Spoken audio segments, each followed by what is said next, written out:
On September 21st, 2021, Charlie Javice's dreams came true. She'd graduated from an Ivy League business school, been named to Forbes 30 Under 30, and now the startup founder's golden goose. Her company, Frank, which she said had helped over 4 million high school students apply for college financial aid, was just acquired by JP Morgan for $175 million. On top of that, JP Morgan would make her a vice president with a $500,000 annual salary and a $20 million retention bonus. She immediately posts on LinkedIn. Today is my first day employed by somebody else, ever. I mean, it still feels very much like, pinch me, did this really happen? It was also a dream for JP Morgan's CEO. Frank was just the little treat that Jamie Dimon had been looking for. That sweet, sweet student data. 4 million fat lines of precious future customers, barely legal prime targets for new bank accounts, credit cards, loans. Oof! He could barely wait to get his sticky little fingers on those files. Come to Papa! Jamie Dimon already had a marketing email ready to go to about 500,000 kids. The marketing department hit send, and Dimon rubbed his hands together. Now, we just sit back and wait as the money starts flowing. The email you have tried to reach does not exist. Jamie Dimon was irate. The emails don't exist? Who was responsible for checking that these emails were real? Wait, did anybody check that these emails were real? The answer was no. No one checked that these emails were real, and Jamie Dimon had just been scammed out of $175 million. He slammed open the door and started huffing down the hall, talking to himself as he walked. Charlie make Bank Daddy very angry. Charlie make Bank Daddy look stupid in front of big bank friends. Bank Daddy has paid for vacations for many people in the United States government, and they don't like it when people are mean to Bank Daddy. And they will make Charlie pay.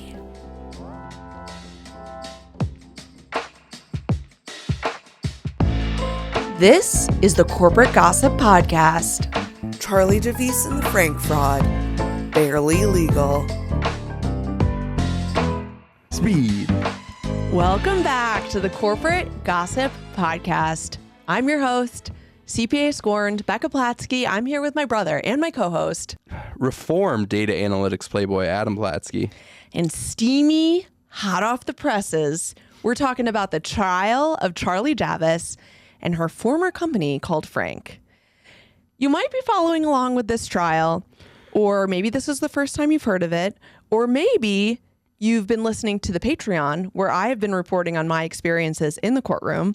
I've gone a couple times, and I will continue to report this case on the Patreon and all of my observations about the lawyers and the prosecution and all the courtroom drama that I just love. I have my little legal pad. I write down my notes. I draw pictures. It's really fun. Either way. You're the court artist? Yeah, there is no court artist. So you do it? Yeah, I do it myself. Oh, I'd like to see those. I'll show it to you. I didn't bring them with me, but I'll post them on the Patreon. Either way, I think you will find this episode to be one of those classic corporate gossip stories. It reminds me of a lot of the episodes that we've done on our other Forbes cover girlies, Sam Bankman-Fried of FTX or Carlos Watson of Aussie Media. And if you liked those episodes about like a flashy uber genius startup founder that spends about 18 months in the middle of the venture capital fake it till you make it circle jerk before the sisal rug gets pulled out from under them and they're exposed as total phonies, and every investor has to publicly cover their own ass and scrub the internet of any trace of them slobbering all over these Silicon Valley straw men with grass for brains, then this episode is for you. So at question in this case is whether Charlie, and did I say Charlie Javice? Charlie Javice. Because I meant to say Charlie Javice. Until the day that I showed up at the trial, for opening statements, thought that her name was Charlie Javice, but it's Charlie Javice. And for the most part, I'll just be calling her Charlie. And her co-defendant, Olivier Amar, I'll be calling him Olivier. Anyway, at question in this case is whether Charlie committed securities fraud by misrepresenting, by a lot, the number of users that Frank had, and therefore the amount of very valuable and sensitive student data that JP Morgan was acquiring. According to what she presented to JP Morgan when they were thinking about buying, Frank had about 4.5 million users. But in fact, that number was closer to 400,000. People have even said it's as low as 300,000. In federal court, the prosecutors are arguing that Javice and her co-defendant, Chief Growth Officer Olivier Amar, lied about the number of users, and then they fabricated the data to make it look like they had more users than they did. They did that so that the deal would go through and they would get $175 million.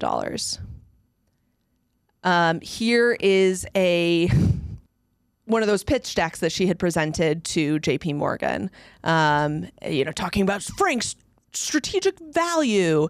4.5 million students trust Frank for all their money needs, right? I mean, prosecution is arguing it was never 4.25 million. It was about a tenth of that.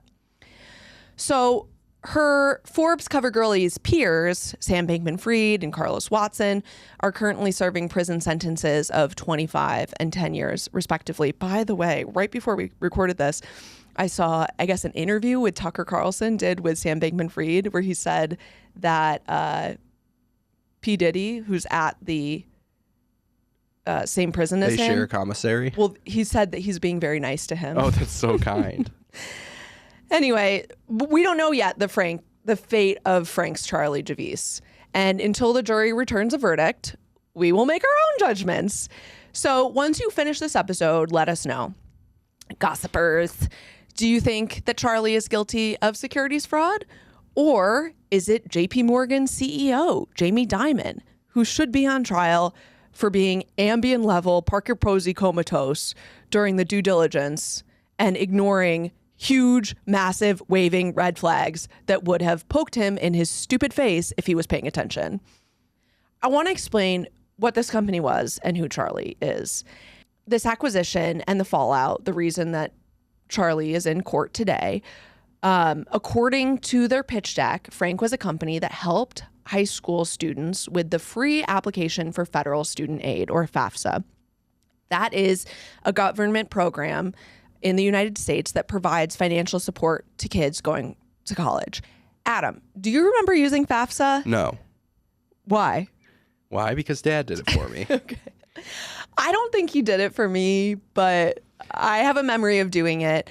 But it doesn't stick out in my memory as like a particularly difficult part of a college application process. You definitely need your parents to do it with you because you need to know like how much money they make, all their information, because it's based off your parents' income. Your parents' income is the thing that decides how much financial aid you're eligible for, but most kids don't know the exact numbers that their parents make. You need all your parents' recent tax information. Yeah. You need their total assets, investments, and holdings, all that stuff. Dad wasn't giving me that. Right. So your parents need to help you fill it out. Or do it for you. Yeah. I did some research into what people were saying about the FAFSA form around the time that Charlie Javice is developing Frank. And here's a headline from Time Magazine from 2014. So this is 2 years before Frank makes its debut. It says, student loan forms are still a nightmare. And this article and the challenges it points out with the FAFSA form kind of jogged my memory.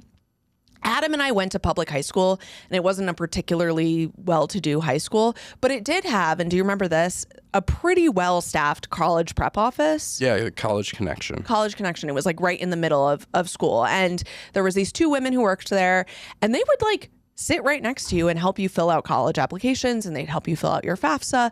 But I can totally see if your school didn't have a college prep office, or if you didn't have parents that could like sit down with you and had time to take out all their tax information and like pull up all their accounts and support you, or who didn't speak English or who didn't go to college. Like, I can see how this form would be obscenely intimidating, like to the point where I can see a lot of kids who would need this aid or who would be eligible for this aid not filling it out because it's just too overwhelming. The form is over 100 questions long. It asks for financial data, and it just feels inaccessible to a lot of kids. And it seemed as if Charlie really understood this struggle. She gave an interview with Diversity Women magazine where she recounted the confusion her and her family encountered while filling out the FAFSA to help pay for her tuition at Wharton. Quote, "The whole thing never made any sense to me or my parents, who both have master's degrees." Excuse me, Charlie.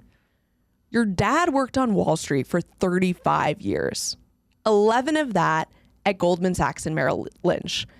You went to a private high school in Westchester called the French American School of New York, where tuition cost $44,000 a year. There's no income cutoff for FAFSA, and I'm not saying she didn't fill out the form, but tuition at Wharton is only $3,000 more than her high school tuition.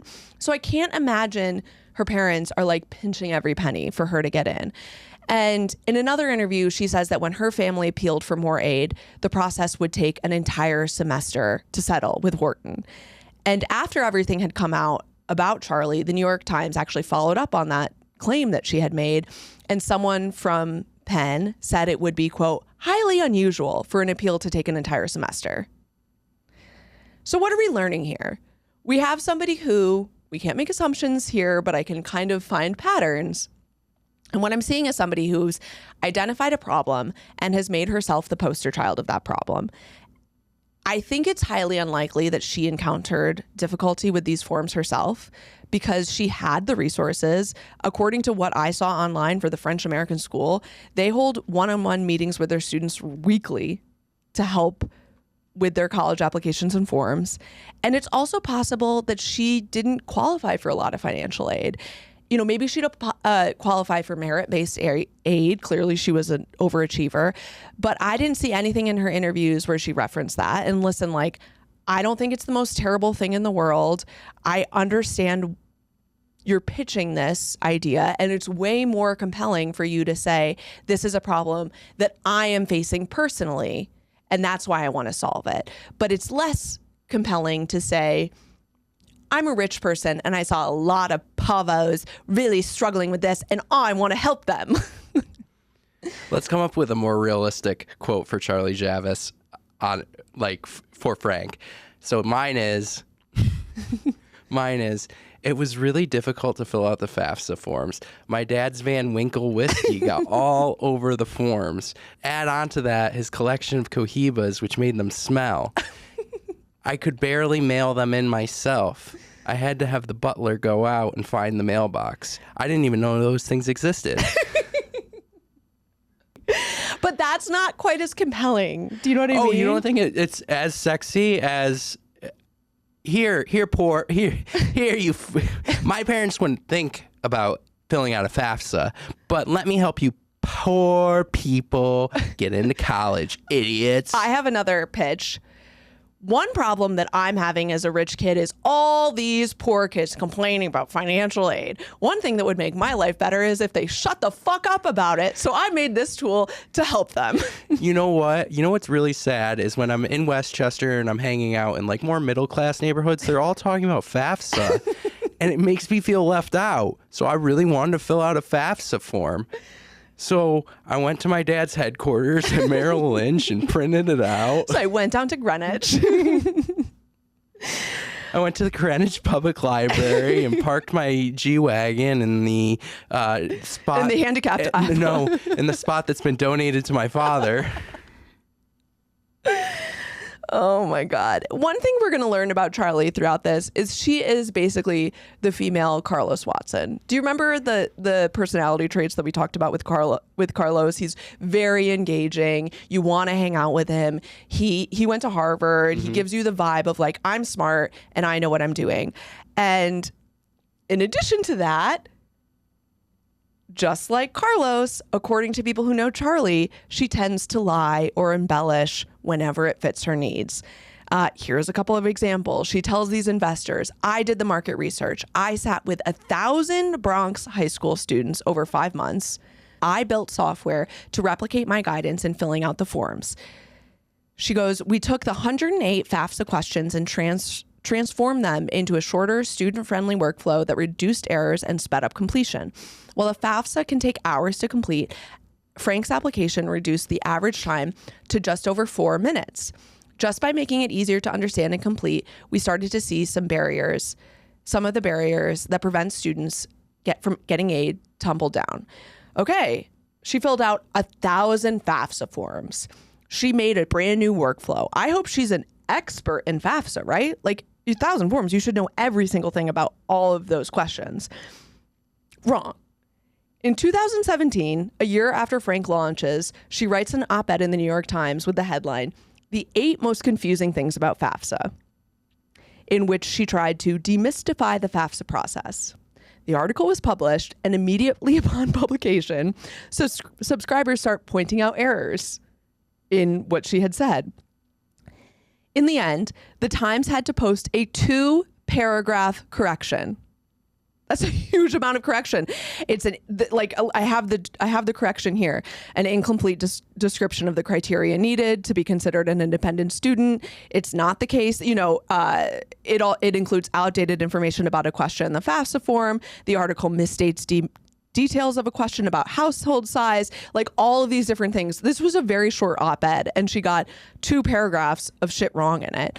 To this, I'm like, yo, Jamie Dimon. You can't Google? Like, this is a big red flag. The utmost expert on FAFSA is fucking up. Like she basically married the New York Times op-ed. Zero research. I'm just winging it. But it's a lot less cute when it's her and not Colascola. So now you kind of have the operating model of Frank. You know what this is like? What? It's like, so her not knowing about FAFSA, being the utmost expert of FAFSA, is like the president not knowing how tariffs work. It's almost like that. Oh, wait, what? No, the other countries pay the cost, and we get the money. Yeah, we get it all. Yep. It comes to us. You buy a Samsung phone and you get cash on top of the phone. Beautiful thing. It's a beautiful thing, isn't it? So now you know the operating model of Frank, right? And over the next year, they try to dabble in some more dubious strategies because why not? So here's a little punch list of things that they did. They pitched a service to students to help them access pandemic relief through the CARES Act. Their website said that you could, quote, apply for COVID relief. Here's a picture of what was on the website.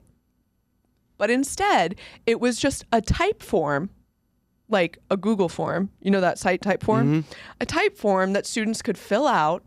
And then Frank would send them a pre-populated email that they could forward to their schools. So it was basically like, what's your name? Adam. And then so what's your school? Binghamton University. So in the email, it'd be like, dear, to whom it may concern at Binghamton University. My name is Adam. There was this think tank that investigated this and then reached out to schools to find out if this was legit. And they published their findings. And what they found from at least one financial aid office was that the person who was working in the financial aid office said, our CARES funding was already given out. So the emails that we've gotten from this Frank website that were generated from this tool are useless. The students would have been better off just contacting our office directly to discuss their options. The FTC actually got involved here and told Frank to knock it off. Wait, but didn't Frank also charge $19.90 a month? not for that. So there's another one. So the $19.90 a month is for a service that Frank pitched to students where they'd give kids a cash advance on their student loans. I love that. So here's the quote. With no interest or fees ever, the company's terms appear to require that the advance be paid back within 61 days, whether or not the student has received the aid that they were hoping to receive. And Frank charges a $19.90 monthly fee. So I'm not sure, again, why it says no interest, no fees ever, other than the $19.90 fee. So millennial to charge a $19.90 fee. Am I right, ladies? Frank also offered to help kids appeal their financial aid offers for $145. So unclear how successful they were in that. When I was in court on Monday, I think it was, one of the people that was testifying was a woman who worked in marketing at Frank, and they were asking her like what some of her job duties were, and she was saying that like partially she would just scan the internet for different scholarships that she would post on the newsletter for Frank and like post on the website. So like she was just doing the cursory Googling that anyone could do, and that was her job description. And she wasn't an expert in financial aid or scholarships. She had worked at ClassPass before Frank. So it was just kind of like, I don't necessarily trust that for $145, I'm going to be able to get an actual expert to help me doing this. I think it's just going to be a bunch of people like Charlie. Another thing from when I was at the trial, Charlie's lawyer, who is an absolute mess and who I described at length on the Patreon, he was telling the jury that Charlie, and I quote, invented the idea of making college more affordable to students. Invented the idea of making college more affordable. Because when he said that, I go, that was her. I totally forgot that. It wasn't until 2020 that I had even thought of that. No one realized the college was too expensive. Wait. Come to think of it, my dad's timeshare in St. Bart's seems way too expensive. And a bad investment. Timeshares are awful. Wait, come to think of it, I've been paying $5 for premium gas and I just need it unleaded? The fuck am I doing? There's stuff out there that's expensive. Do I really need my Nordstrom closet box to come every month? Feels like a waste. Although I do slay at court now. I have to say, I have pictures at the end of this. She's extremely well dressed. She's absolutely, every single day I've been in that courtroom, she's slaying, eating, leaving no crumbs, et cetera, et cetera. And she shows up to the courtroom, hair, super long hair, and just like, the other thing that Charlie's lawyer told the jury in opening statements was that Frank also offered students access to classes from institutions that were cheaper than what they could get at their current school. So students effectively would pay Frank to enroll, and then the university would teach the class, right? I have a clip of her explaining this offering. Explain to us exactly what ClassFinder does and how is that going to take on maybe giants in the space like Coursera, for example? For sure. So as we know, COVID sent everybody learning online, and that was a first for so many students. Families expected the price to go down because obviously you're not on campus. It doesn't seem as expensive. It's online. Why are we paying $40,000 or potentially more for an online education? And we came up with ClassFinder and partnered with hundreds of universities in the US to be able to offer their courses at a steep discount to their usual prices. And so on ClassFinder, you can browse thousands of classes. I think there's close to 8,200 classes. Every single week, we add more colleges. And what a great idea, right? I can save if classes at my school are $2,000 a credit, but on Frank, I can get them for $800 a credit. That's great. But according to the New York Times, this service called ClassFinder that listed, for example, 448 courses from Kaiser University. This is a campus in Florida that provides career-focused programs. Those 448 classes being on Frank's website was news to Kaiser. Here's a quote from a representative from that university. "We were unaware that our courses were listed on the now defunct Frank website. Kaiser University has no relationship with Frank and has never contracted with the company for services. We have never been engaged in tuition sharing with Frank, nor has the university received any revenue from the organization. Fraud. Boom. Yeah, Guilty. I'd say so. Guilty. There were other schools in that situation. According to Charlie's investor deck, the number of schools that wanted to do business with Frank's was exploding. However, if you want to get their names of these schools, we can't provide them because of NDAs. So sorry. Sorry, NDA. I can't. Oh, don't even ask. But don't worry, nobody asked. So, I mean, other people were raising questions, right? Somebody had used SimilarWeb to find out how many unique website visitors Frank had. SimilarWeb is like a website where you can see how much traffic a website is getting. And at the time in 2021, when JP Morgan was thinking about buying Frank, and Frank had said that it had 4 million users, Frank was getting 67,000 hits a month. Even if you multiply that by the total months of company's existence and assume that every single person that lands on the website creates an account, it doesn't get you to the number 4.5 million. It's literally impossible. Yeah, you have to convert. Yeah, math. I guess what I'm trying to say is math. From the New York Times, okay, Frank had said that it had helped students at more than 6,000 schools. As for that claim, the New York Times is another mystery. The Federal National Center for Education Statistics lists 4,916 post-secondary institutions that could possibly even utilize financial aid. Perhaps the company rounded the number up and did business with every single one of those schools.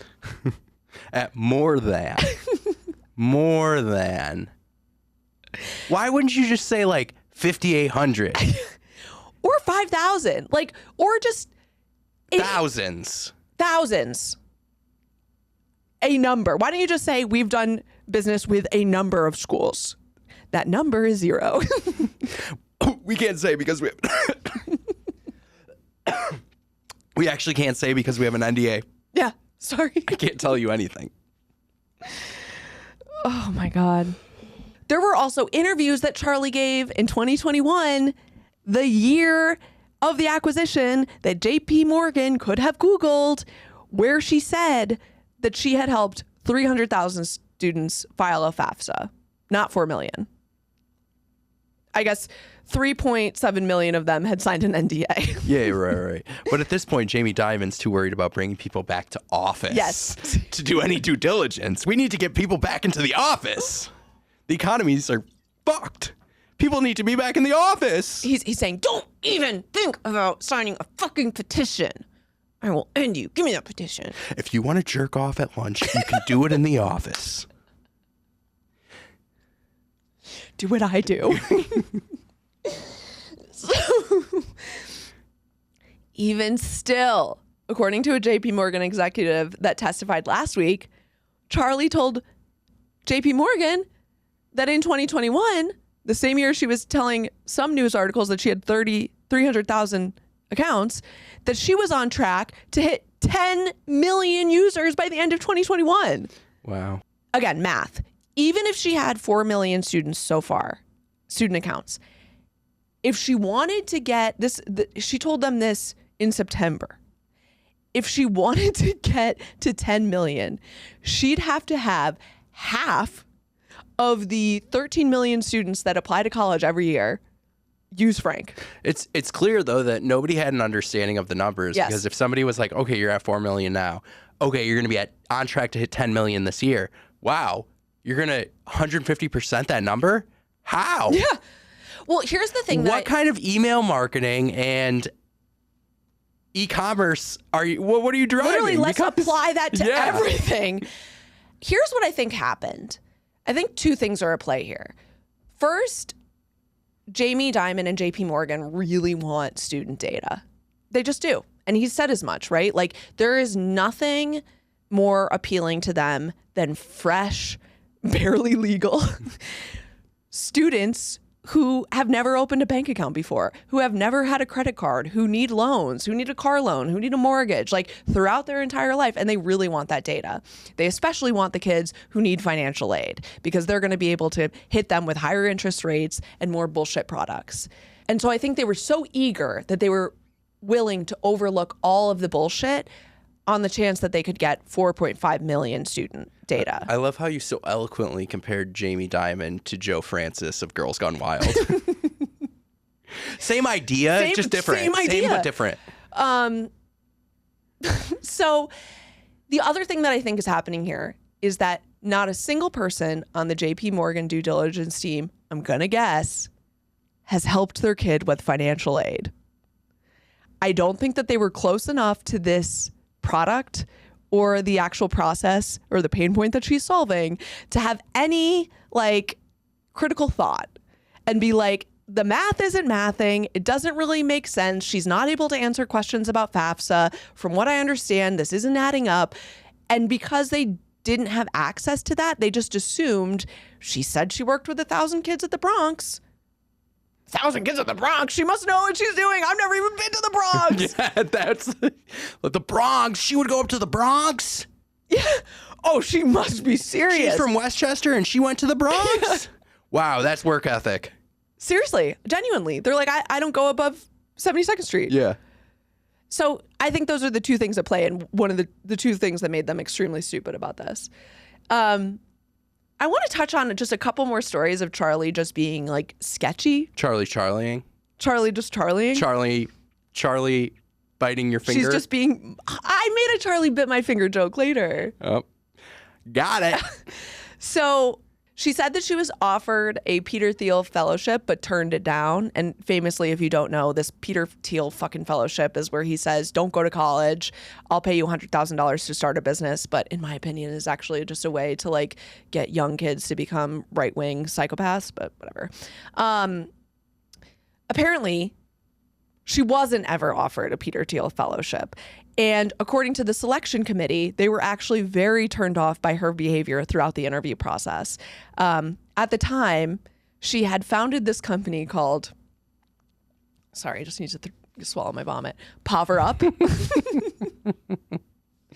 which was a company that supposedly provided microfinance loans to poor people. Like, bitch, if you want to help poor people, fucking go volunteer at a soup kitchen. Like, stop trying to make it your business to help poor people.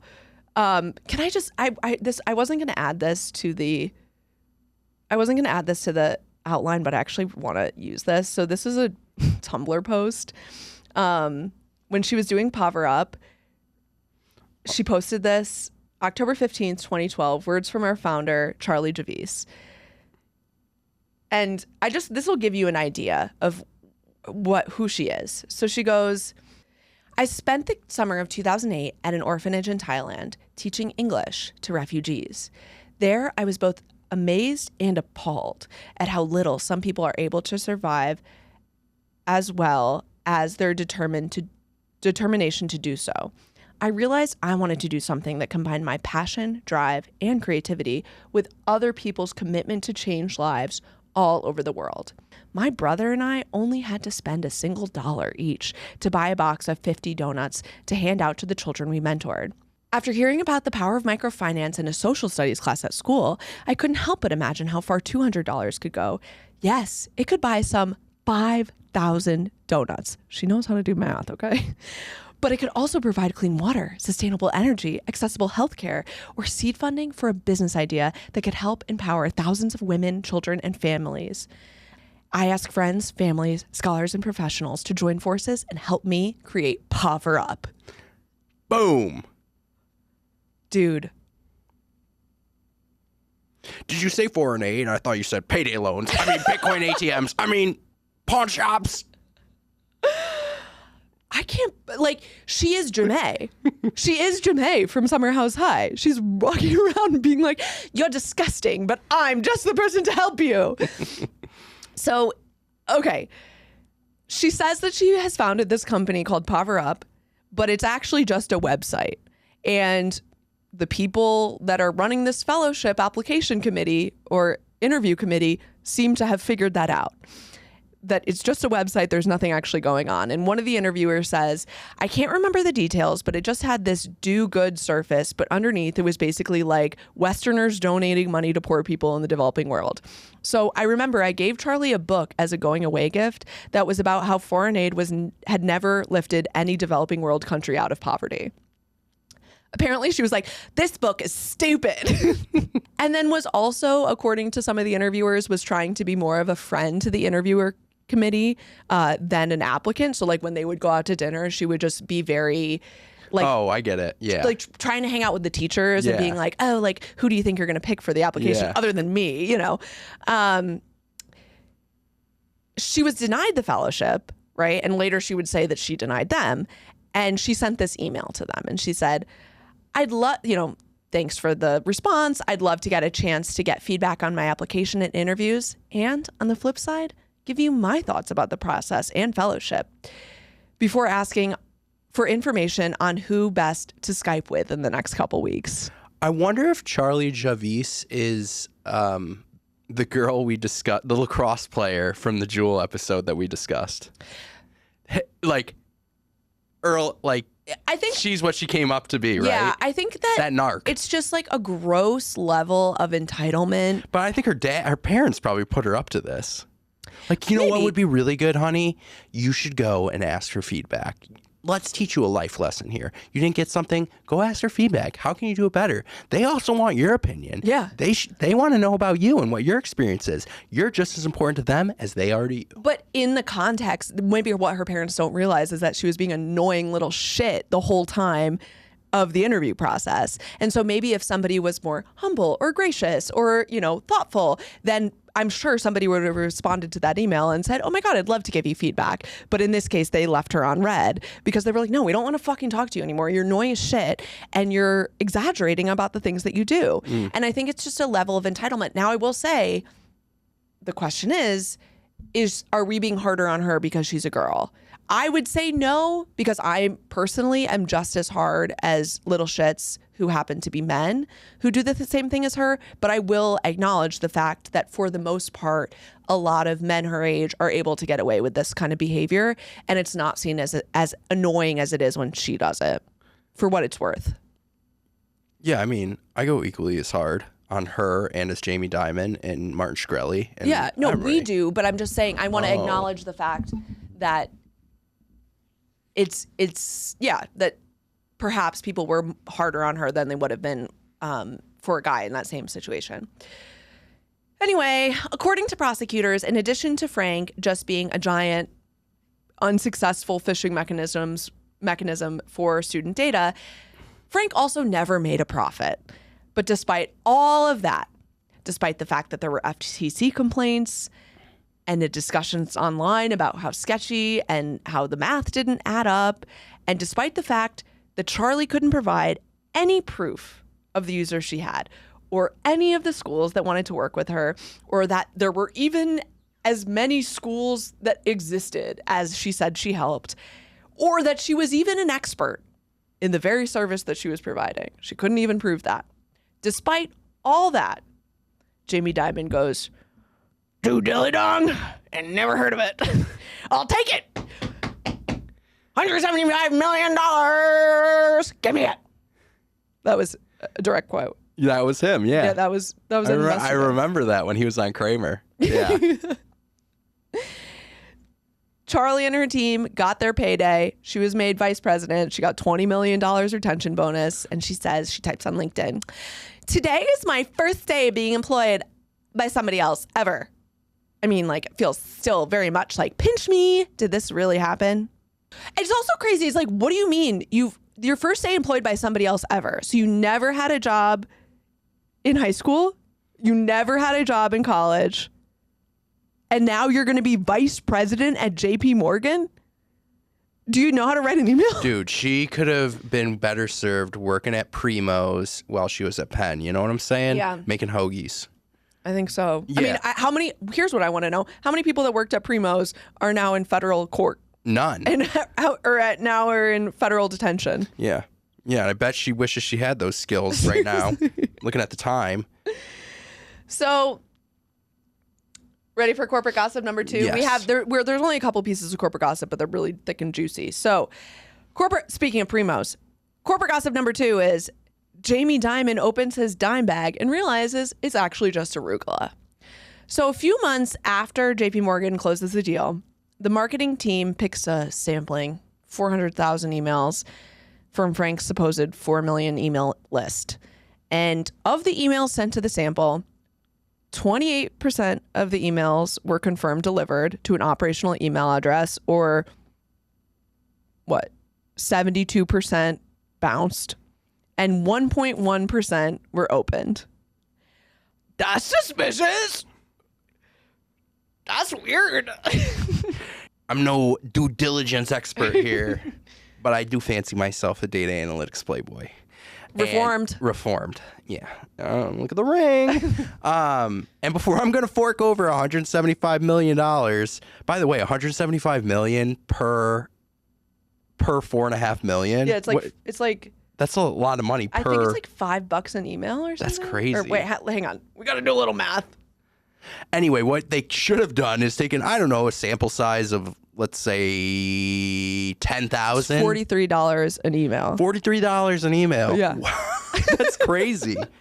All they had to do was take a sample size of like 10,000 and test those emails to make sure that they were real. There's like websites that you can do that. You can literally just test any website. Before you send an email to someone, you could be like, is this a legitimate email? And based on that 10,000, I mean, granted, you would have had to take the random sample yourself, because I'm sure Charlie and her goons would have been like, here you go. Yeah.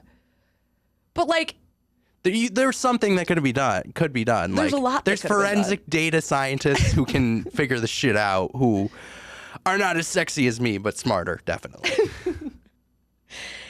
So let me tell you exactly what went down. So here's the fraud. Okay, this is what, according to the prosecutors, this is all laid out in the complaint. This is what happened. On August 1st, a JP Morgan executive emailed Charlie and said, hey, we're going to close the deal. You're about to be $175 millionaire. We just need to confirm how much student data you actually have. So of the 4.5 million student records, how many have first name, last name, phone number, address, college, major, graduation date, whatever. And Charlie's like, fuck. I can't tell this executive that we don't have 4.5 million users. And we only have 400. If I say that, she's gonna be like, deal's off, I think. So what do I gotta do? And she goes, I'll just make it up. I'll just fucking make it up, dude. Like, according to federal prosecutors, Charlie and Olivier hired a data scientist friend to create fake data once they realized that JP Morgan was actually serious about buying them. Most of what JP Morgan actually purchased was a combination of rented student data from a data broker and clickety-clack garbage data made to look like student data. How do we know that they made up this data? Because Charlie and Olivier texted and slacked about it. No burner phone. What the hell? They're not listening to our podcast. I'll tell you, hey, here's a hot tip, University of Pennsylvania. If you're going to go out there and you're going to start pumping out these fraudsters like Charlie and Donald Trump, just can you let them know that you're not supposed to write down the fraud? You're not supposed to fucking text about it. I learned that, and I learned that at Binghamton University, where I took 2 master's levels courses in fraud.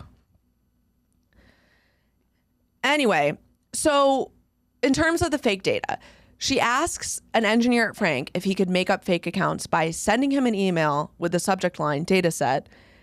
And then the email contained a link for a website that explained how to generate synthetic data that is similar to the actual data in terms of statistics and demographics. And the engineer said, this could have been you, Adam. And this is direct quotes because we have the emails. He goes, I don't want to do anything illegal. And Charlie responded, and I quote, it's legal. We don't want to end up in orange jumpsuits. He said, I'm good. Interestingly, the prosecution and defense literally at this moment are arguing about whether that orange jumpsuit comment can be allowed as evidence or if it's prejudicial. Obviously, the defense lawyer doesn't want it to be admitted. The prosecution does. the defense already succeeded in convincing the judge that these texts that I'm going to put up on screen should not be allowed as evidence. And this is Javice and this is Charlie and Olivier texting about the Elizabeth Holmes verdict. Charlie saying she was found guilty. Hopefully it's a light sentencing. Olivier saying it sets a dangerous precedent for founders. Charlie saying, I think health is different. Investors should be blamed on letting a 19-year-old go rogue. Olivia says, rightly so, they tried to make that case and they failed. Charlie doesn't read, so she obviously didn't know that they tried to make the case. Yeah, seriously. Quoting an opinion. But really, these texts, I didn't know the SDNY had access to our text messages. These look like our text messages. I know, they really do. She goes, because Olivier goes, listen to the first 20 minutes of the Kara Swisher Pivot podcast, the latest episode, the part about Elizabeth Holmes. How many times you text me a clip of Kara Swisher's podcast? Charlie goes, yeah, it's ridiculous that she got one of the top sentences in fraud possible. Discrimination at its finest. She defrauded sophisticated assholes where it was a blimp of nothing. I'm not sure what a blimp of nothing means, but I think this is quite interesting evidence that the defense succeeded in not getting admitted. Effectively, Charlie is saying these were sophisticated investors who should have known and they didn't. Yeah, it's a victimless crime. Which is her defense too. So that was just a little side note to just talk about like how much is going to be allowed in court. So back to the data. So Charlie calls an old college friend and asks him to create the synthetic data set since the guy at Frank, the data scientist, wouldn't do it for cash. And he does. He creates 4 million fake users, first names, last names, emails, phone numbers, birthdays, graduation dates, high school city, whatever. And the data scientist sends Charlie an email with an invoice for $13,000. And in the invoice, it's like birthday data generation, first name and last name data generation. Basically an invoice that says fake data I made for you. This guy has no idea. He's just like, all right, sure. Like, here's what you wanted. Yeah. Let me name the files as you've told me to name them. Right. And she emails him back and says, hey, can you make the invoice for $18,000 and just do one line item that says data analysis? And he goes, wow, thanks. Here's the new invoice. Nice cover up, Charlie. So she continues to add to her stock of bogus data. She emails another vendor and she says, if we were looking at buying your list of students currently in college, how much would that cost? And the answer was $100,000. She was like, here you go. 4.5 million student data, please. By the way, she's also sending NDAs to these data brokers. She goes, quote, if the data broker can send an NDA back / something so that we know anything provided will be destroyed after, that would be great. Could you guys burn your computers? We'll give you new ones. Fuck, I forgot actually that an NDA isn't admissible in a fucking criminal trial, you dumbass. My God. So by the end of August, the deal is closed. 4 months later, in January 2022, the marketing test email is sent. And that's when everything kind of starts to fall apart, right? Because they're getting all that bounce back. By November of 2022, so almost 11 months later, Charlie and everyone on the Frank team had been fired from JP Morgan. We heard from one of them in court the other day who says that she was pissed. By January 2023, JP Morgan had come out with the news that they had been defrauded and were suing Charlie Javice. Frank had been shut down, the website was gone, and the Department of Justice had began their investigation. Between the time that Charlie was fired from JP Morgan and when the trial started, she moved to Miami into a $1.4 million condo that she bought with a mortgage taken out from JP Morgan. She was working as a fitness instructor and actually asked the judge if they could take off her ankle monitor because she couldn't fitness instruct with it on. And they did. Oh, they did. Wow. Mm-hmm. See, now let's play a game of, based on what we know about Charlie, where does she coach fitness? I mean, my guess is solid core. I have to think about like millennial What do you think? A row house. A row house? Yeah. Yeah, she's very intense Because like that. also with an ankle bracelet, you have to like lock in there. Oh, and so people wouldn't even notice? And if you, but also with I'm saying it would get in the way. Oh. So like, you've done rowing machine? Like you have to go down to your ankles. But and, I like, actually pull. think solid core would be tough with an ankle monitor too, because you have to put these straps around your leg. You know, you've never done solid core. I have done solid Oh, you core. have? Yeah. Oh. I mean, there are variations to the exercises, as I'm aware of, and she could have done that. That's true. Girly pop. I'd love to hear, God, this is like such a specific ask, but if anybody has been to a workout class with Charlie and can tell us the playlist that she used and what workout class it was, Yeah, that'd be awesome. we need to know. And we will sign Could you an imagine NDA. you're like you're talking to your partner after a long day and be like, oh my God, I just love my new fitness instructor, Charlie. She's so great. And then like you're reading the news, you're like, oh my God, my fitness instructor's been arrested for fraud. 175 million. What the fuck was she doing teaching my class? She's my favorite fitness instructor. Fuck off, Jamie Dimon. I'm never had. Do you know how hard it is to find a good solid core instructor? It's not such One a who you bitch. vibe with, and she remembered my name. No one remembers my name. She put a candle in front of my bike at Soul Cycle For 200 classes. I had 200 classes with her. Pour one out for all the Miami girlies who lost their favorite fitness instructor. Here's a picture of Charlie after she was scooped up from Teterboro and charged with fraud. I mean, she's wearing athleisure. So Ombre. Yeah? Ombre? Balayage or ombre? I think it's balayage. Her hair. She has crazy blue eyes. I know. She's really pretty. Yeah, she's pretty. She looks like I'm making a sweeping accusation. I have no idea, but she looks like a girl I would hook up with at a BYO conference. Yeah, she does. She kind of looks like your wife a little bit. She does look like my wife. Okay, anyway. So corporate gossip number 3 is Jamie Dimon pulls out the classic billionaire executive defense. I didn't know what I was doing. I was just a little baby. Jamie Dimon's done it. Elon Musk has done it. Everybody's fucking doing it. Jamie is pissed. And right out the gate, he calls this acquisition a huge mistake. Immediately, analysts are like, dude, excuse me, this was so fucking obvious. How did you miss these red flags? And he goes, look, buddy, when you're getting up to bat 300 times a year, you're going to have errors. And we don't want our company to be terrified of errors and not do anything. Am I right? Totally. And I'm like, excuse me, you have the most highly educated bankers in the world. You have effectively unlimited resources. This isn't swinging at a bad pitch.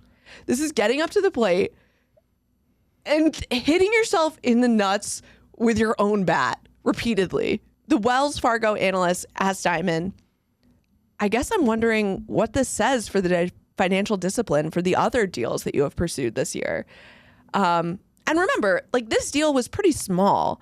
JP Morgan makes $175 million in like 2 days. And Dimon's answer to that analyst was, we are very disciplined. You see that in a lot of different ways. Let me tell you about the lessons learned once this is out of litigation, which is basically saying, like, you'll forget about it eventually, and I don't have to be held accountable to this. When I went to opening statements for this trial, Charlie's lawyer, who, I don't know if I mentioned this, but he also represented Casey Anthony. La Vita Bella. What was that from? That's the tattoo on her shoulder. That was part of evidence. He also gives me the vibe of somebody who has a La Vita Bella tattoo. He's just like very all over the place. I describe him at length on the Patreon, but he's kind of just like, he's super messy. He's not able to like follow a coherent sentence. I would just be very nervous if he was my lawyer. I'll just say that. That was a time, the Casey Anthony trial. Yeah. I remember that trial, and then I bought 3 Four Locos.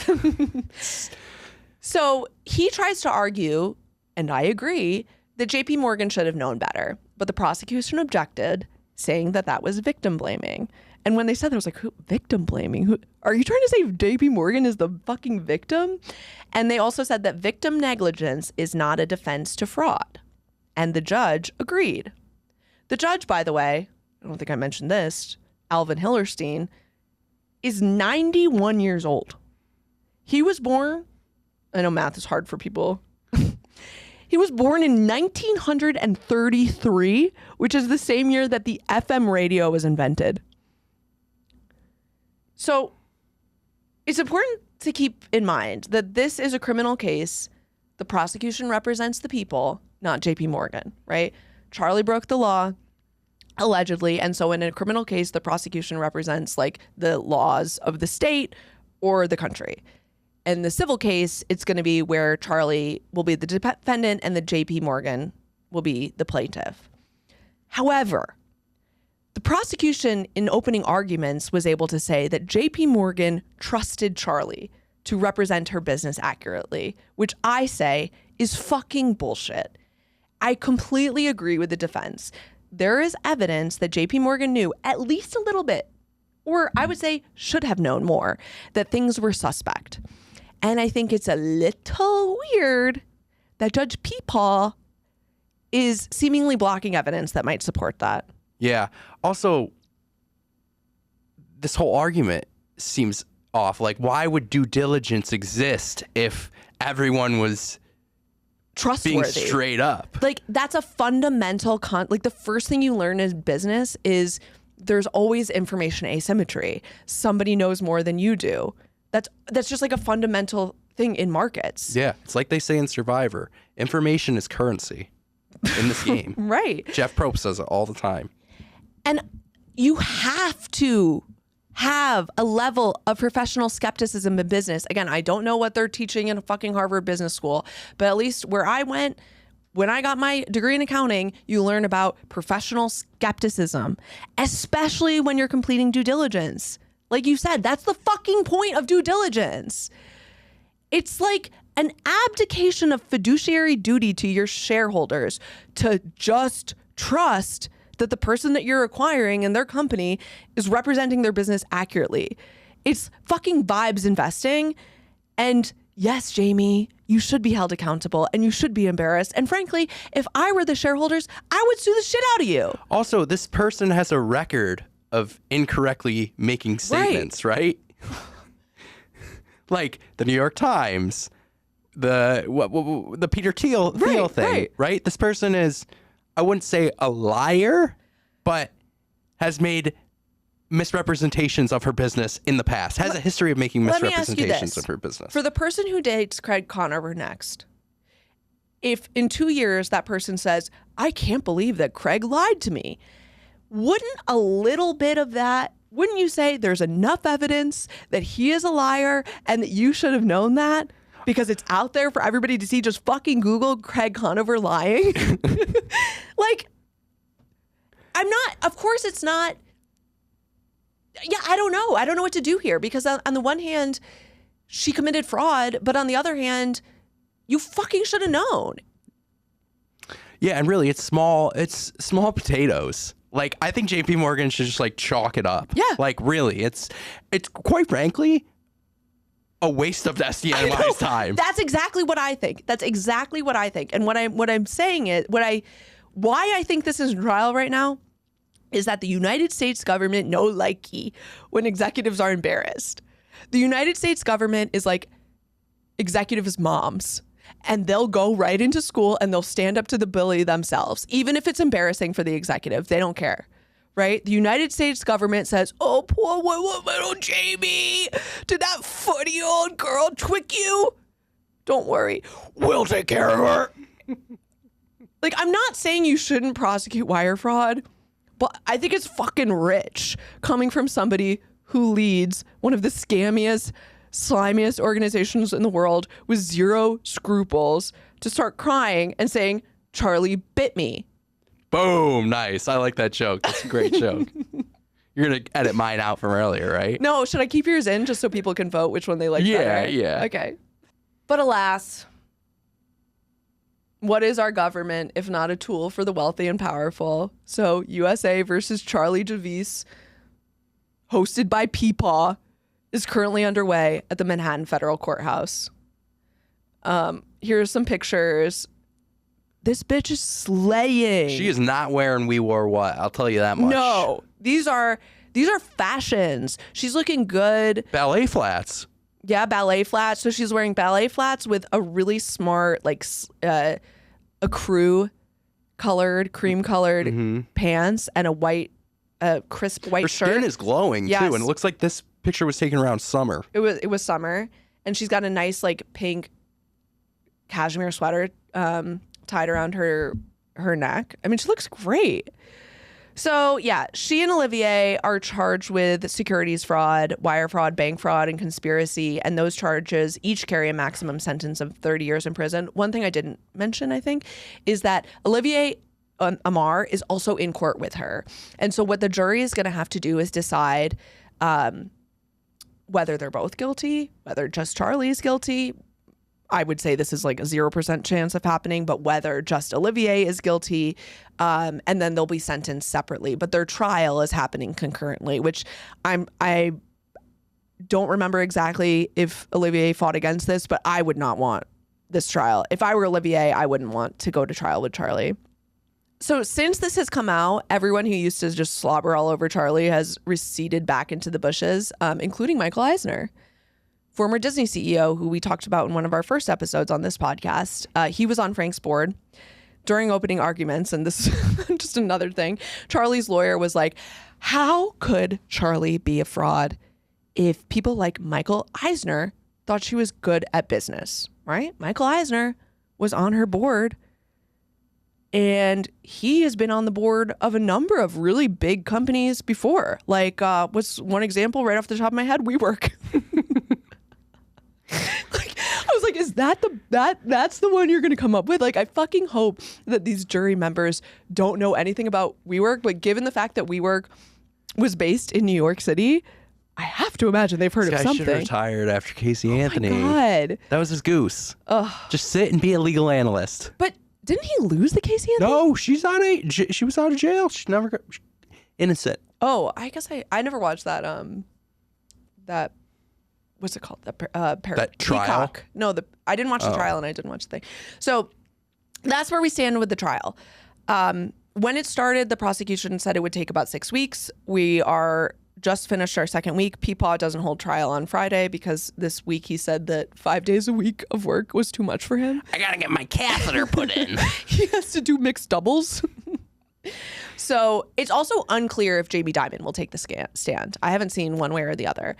Okay, so I'm curious what your predictions are. Do you want me to go first or do you want to go first? I'm curious what yours are. I don't really have any predictions. I would like to wait for the trial to happen. I think the trial's going on right now. You mean I mean finish. Oh, okay. I think she'll probably be guilty. Yeah. I think unfortunately the way people are looking at these types of crimes now, even though it's victimless, is challenging. I think also like her looks don't help her. Like I know her the way she came up and all that. Like she doesn't. People would expect her to know better. She doesn't look. What's the word? She doesn't look sympathetic. Yeah. No. The thing about a jury is it absolutely represents I've seen all the jury members. They are a perfect cross section of New Yorkers. Like if you stood outside New York City and just watched, say, I don't know, in Union Square and just watched the first 16 people that go by, that's what the jury looks like. That's one thing I will say. Well, we'll have to get a better look with your I'll do my courtroom drawings with your courtroom drawings. Yeah. I think I wrote down, I think it's 10 women and 6 men, if I remember correctly. It's at my notes that are home. And I'll do drawings and I'll post them online. So all that to say, like, I don't read these people as being particularly sympathetic to a rich white girl who had absolutely everything going for her and still decided to scam. It just seems like I would be very surprised. However, I also don't see them being sympathetic to JP Morgan either. But I think they most likely will be instructed that it's not JP Morgan, it's the law. I know, and that's the thing. So I think in a civil trial, if it was Charlie Javice versus JP Morgan, I could see them being a little bit more lenient on Charlie Javice and not making her liable. But you're right. I mean, the instructions that the judge will give is, did she break the law? Yeah. Right? Because that's ultimately what a criminal trial is asking. I agree with you. My gut reaction is that Charlie Javice, and I'm sorry, I keep saying Javice, but it's Javice, will be found guilty. I'm struggling with this because, yeah, she did fraud, but the enemy of my enemy is my friend. And I think one of the reasons that she'll be found guilty is because her lawyer fucking sucks. Like I said, I went to opening arguments last week. I was back again on Monday of this week. I'm going to try to make it Monday and Tuesday of next week and at least 2 days a week going forward. Just remember, everybody, you can go to any federal trial you want. If you want to join me, if you're in New York City, I normally go in the afternoons. Trial runs from 10 to 4-ish, 10 to 5. And basically you just show up, you can text or you can message me and I'll let you know what room it is and all the instructions. But just remember, like, if you ever want to watch a trial, you can do so. It is your right as an American. And I will say it gave me a lot of, I was there during the end of jury selection, and just to see like the way that our justice system still works, where it's not, a judge who determines your fate. It is truly a jury of your peers. And just to watch people at jury duty, watch people doing their civic duty, it made me feel really good. And I was happy about that. So are you ready to do some takeaways? Yeah, let's go for it. So I would be remiss not to talk about the fact that it's very possible that Jamie Dimon and Michael Eisner and all those other guys were caught up in this like young, hot Ivy League girl, right? It's similar to Elizabeth Holmes. And like just a couple examples I saw that just made me go, I don't know. One of her lead investors, who is a billionaire CEO of Apollo Funds, Mark Rowan, said he was blown away by Javice since the day he met her when she was just 19 over coffee by Grand Central Station, and her vision for an Amazon for higher education or a TurboTax for financial aid. And I'm like, based on what you said and what we know about Charlie and the way that she speaks and the fact that she has no idea what the fuck she's talking about, I would genuinely be curious what she said that blew him away at 19. Like, genuinely. And then there's also this side story about another investment guy who went to Penn and was her advisor. His name is Bobby Turner. And here's a quote that I found. In a 2018 interview in Pop Sugar, Ms. Javice described Bobby Turner, the founder of an investment firm, as one of the most impactful people in my life so far. When she was having a hard time, she told the publication, Mr. Turner, who is an investor in Frank, would make me promise to do 3 things every day. And he's literally like, well, you need to meditate, go to the gym, and have sex. Gross. He denies ever having said that, but I completely believe that he said that to her. And like, that just makes me feel weird. Like, and it just makes me wonder, I don't know. I don't trust that these men weren't Dickmatized. Dickmatized. I just don't. I don't know. I think the same thing happened with Elizabeth Holmes, and I think what a fucking shame, because it's such a nuanced issue, right? Because on the one hand, if these guys weren't so taken with what they were experiencing with these young, smart, beautiful women, maybe they would have been able to see that it's all bullshit. On the other hand, and also, may I add, that would have saved Elizabeth Holmes and Charlie Javice from trouble too, because all these guys were hyping them up. Oh my God, you're amazing, you're amazing, you're amazing. And then all of a sudden it got, I'm not saying it's not their fault, but I think it's nuanced, right? And I think it just fucking, it sucks. It's just a shitty situation. But I just wanted to point that out, and I don't know that I have like a cogent point for that, but it's just another layer of this like shit sandwich that's, again, just like too bad. I also think that we need a new law that people under 30 shouldn't be a CEO. Okay. We'll hear about that. I disagree, but all right. Any other takeaways from you? No, that's it. All right. Do you want to move for the good news for the day? Good news. Okay, so good news. If this is your first episode of this season, I want to remind you that every episode we're sharing some good news, something good that is happening in the world, because it is there. You just have to look for it. And luckily, we have somebody who looks for it for us. She's our good news correspondent, Elizabeth Liu.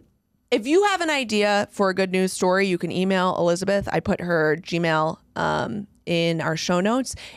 If you could keep it to something that has happened since the beginning of the Trump administration, because I think we're just looking for things that are happening right now amongst all this fucking garbage.